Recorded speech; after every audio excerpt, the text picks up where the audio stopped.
Yeah, yeah. Ooh, got the gumbo. Yeah. Yeah, make sure you like, subscribe, and share, baby. And before we get started, can I get a little taste? A little taste? Ooh, it's so good. It's hot. Ooh, blow it off.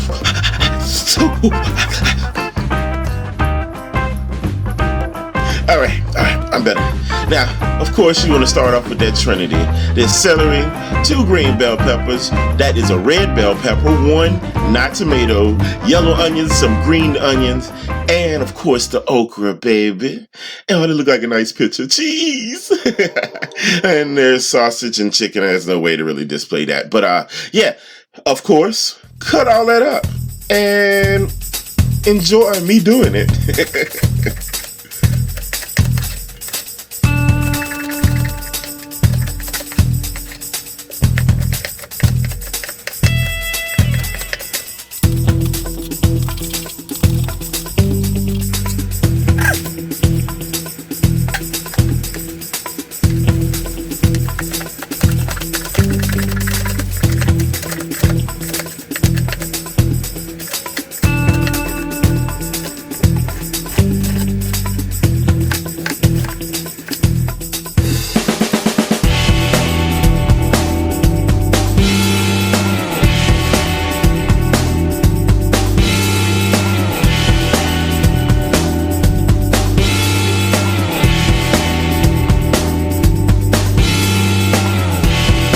As far as that sausage go, you can cut it up however you like, but I like cutting up the underwing a little bit more, just to get a little, you know, a little sausage in every mouthful that you, no pun intended, in every mouthful of gumbo, you know? I mean, like, that has all the flavor that underwing. I love it. And as far as any other sausage, feel free. You can do chicken sausage. I've seen many different chicken sausages you can throw in there. Feel free to do that, but you're going to sear that before you put them in there. You're going to sear them real good. And in the old gumbo pot, you're going to go ahead and get 2 sticks of butter going. And as far as the flour goes, you see, I slowly add it because I want to get a thicker roux.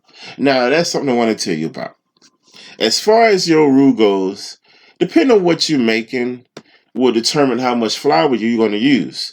If you're doing something like, say, let's say a chowder, or maybe a light soup, or something like that, you want to stick with the white roux. Like where it's at right now.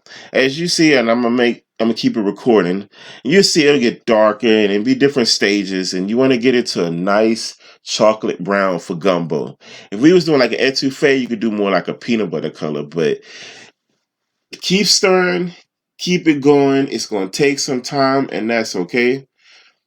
But as far as your okra go, you want to toss that in some apple cider vinegar and throw that in the skillet and brown a little bit where you had your sausages, only so you can cook off that slime. You don't want to make your gumbo all slimy and stuff. Nobody like all that slimy gumbo and stuff like that, no. So get back to your roux. Don't walk away from your roux. Keep stirring it. Keep watching so you can see how far to go.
I know it's tempting to stop here, but don't do it. Don't get scared. Don't adjust the heat. Just stay there with it, and it's going to get a little bit more darker, baby. And when you get there, then you go and throw all them other goodies up in there, Sha. But wait for it. Wait for it. Wait for it. I forgot how long it's gonna take, but there we go. You see the chocolate brown? Woohoo! There we go. All right, now so once you throw all that in there, you'll add some water. You're gonna go on and add some of that broth, and you just want to bring it up towards the top of the pot. Of course, you don't overflow it. Of course, you know it's gonna cook down. It ain't gonna boil over. Don't be scared of that, no. But then you season it up with some Creole seasoning, some paprika, some garlic powder, because I forgot the garlic sha. No, I was supposed to have the garlic in there. I didn't forgot it, but it's okay. But you do all that stuff, baby.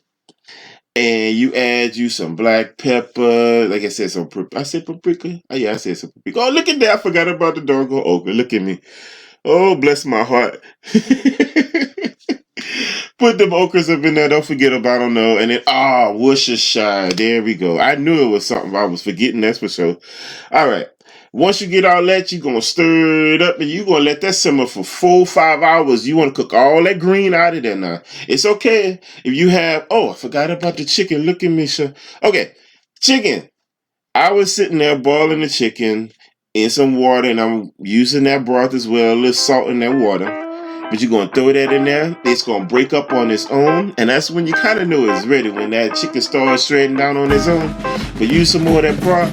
Keep it on the side just in case it cooked down too much. You know, you want to keep a little extra broth on the side. And I promise you're going to need it. So let that go about 4 hours on the medium low.